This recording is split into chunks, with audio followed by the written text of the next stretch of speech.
आणि यानंतर या प्रकरणी एक महत्त्वाची आणि मोठी अपडेट हाती येते। वाल्मिक कराडला आता 22 जानेवारीपर्यंत पोलीस कोठडी सुनावण्यात आलेली आहे। या सगळ्याबाबत दोन्ही बाजूचा युक्तिवाद कोर्टामध्ये संपल्यानंतर आता ही अपडेट महत्त्वाची येते। वाल्मिक कराडला 22 जानेवारीपर्यंत पोलीस कोठडी सुनावण्यात आली आहे। अपडेट जाणून घेऊयात, कृष्णा केंडे आपल्यासोबत आहे। कृष्णा, 22 जानेवारीपर्यंत पोलीस कोठडी, काय अपडेट मिळत आहे?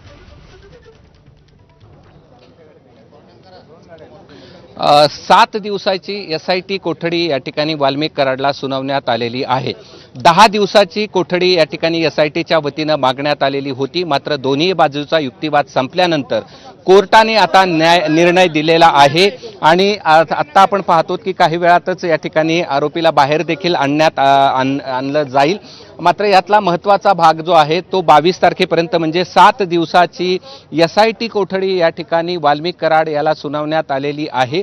आणि या दरम्यान आता वाल्मिक कराडला नेमकं कुठं ठेवलं जातं हे देखील महत्त्वाचं आहे। आणि या सगळ्या 7 दिवसामध्ये आता पुन्हा एकदा SIT चौकशी करेल की त्यांचं संभाषण झालेलं आहे ते नेमकं काय झालेलं आहे, कशा बाजून काय काय त्यांचं संभाषण झालेलं आहे, या कटामध्ये कसा सहभाग आहे आणि तांत्रिक पुरावे जे आहेत त्याचा तपास करण्याचा असल्याचे मुद्दे मांडण्यात आलेले होते।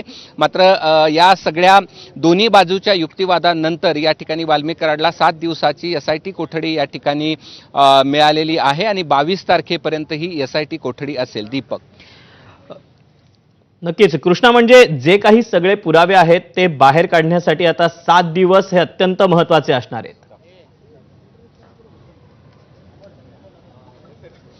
नाही, निश्चित अत्यंत महत्त्वाचे असणार आहेत, कारण की हाच युक्तिवाद SITच्या वतीनं कोर्टात मांडण्यात आलेला होता। 10 मुद्दे या ठिकाणी वेगवेगळे कोठडी मिळण्यासाठी मांडण्यात आलेले होते। त्यामधलं त्यांचं संभाषण, अपहरण, खून आणि धमकी याच्या संदर्भातले जे कॉल्स आहेत ते एकमेकांशी मिळते जुळते आहेत, त्याच्या वेळा या ठिकाणी मिळत्या जुळत्या आहेत। त्याचबरोबर धमकी देण्याचा प्रकार देखील या ठिकाणी झाला असल्याचं SITच्या वतीनं सांगण्यात आलेलं आहे। अनेक अर्थांनी आता ही जी काही कोठडी सुनावण्यात आलेली आहे ती महत्त्वाची असणार